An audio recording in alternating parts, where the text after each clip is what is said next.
السلام عليكم ورحمة الله. بيرسي تاو يكتسح استفتاء أفضل لاعب في الجولة ال 32 من عمر الدوري.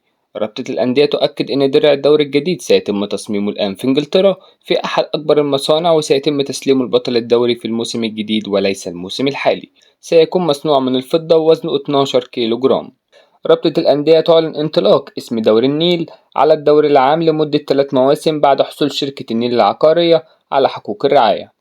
الأهلي يتفق مع كولر على إقامة معسكر خارجي للفريق للاستعداد للموسم الجديد، ويفاضل بين عدة دول أوروبية. الجهاز الفني يواسي حمزة علاء وأحمد نبيل كوكا ومحمد أشرف بعد خسارتهم بطولة أفريقيا تحت 23 عاما. الزمالك يؤكد استحالة إقامة ممر شرفي للأهلي حال تعثر بيراميدز وتأكد حصول الأحمر على لقب الدوري قبل مباراة القمة. الأهلي يرحب بأي قرار يتخذه اتحاد الكرة سواء بإسناد القمة لحكم أجنبي أو مصري، ويأكد أنه لم يشغل لاعبيه وسيركز فقط على تحقيق الفوز للتتويج باللقب بعد المباراة. المحكمة الإدارية العليا ترفض طعن مرتضى منصور وتؤيد عزله من رئاسة الزمالك، وتقرر إلزام مجلس الإدارة بدعوى العقد جمعية عمومية لفتح باب الانتخابات على المقعد في أقرب وقت ممكن. رابطة الأندية تعقد مؤتمر صحفي اليوم للإعلان عن تفاصيل الموسم الجديد من الدوري. نظرا للمستقبل الكبير الذي ينتظر اللاعب، الأهلي يدرس جيدا فكرة ضم محمد شحات لاعب وسط المنتخب الأولمبي ولاعب طلائع الجيش. مارسيل كولر ينتظر انتهاء الراحة التي حصل عليها لاعبي الفريق للحديث معهم على ضرورة دخول مباراة القمة بكل جدية، بغض النظر عن كونها مباراة التتويج من عدمها. صلاح محسن يؤكد للأهلي أنه يفضل البقاء خارج النادي لو كانت فرصته في المشاركة مع الفريق في الموسم الجديد قليلة. أيمن أشرف يضع الروشتة الأخيرة على انضمامه للبنك الأهلي بعد تلقي عرض جيد من النادي. حمزة علاء وحسام عبد المجيد وإبراهيم عادل وأسامة فيصل رباعي المنتخب الأولمبي يزينون التشكيل المثالي لبطولة أفريقيا تحت 23 عاما بعد مستواهم المميز في البطولة.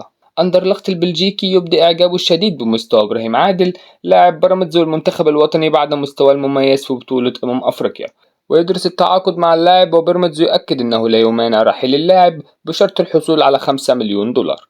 مصدر بالأهلي يؤكد أن السيد عبد الحفيظ أكثر المتحمسين لضم إمام عاشور للأهلي، وتحدث مع اللاعب بشكل مباشر هو وأمير توفيق وتواصلوا معه بالاتفاق على الأمور الشخصية، واللاعب سيتم وضعه في الفئة الأولى من العقود والتي تتراوح ما بين 11 ل 14 مليون جنيه سنويا. أحمد سيد زيزو يؤكد للصحفيين أن إصابته التي تعرض لها في مباراة فيوتشر بسيطة ولم تعد تواجده أمام الأهلي في القمة.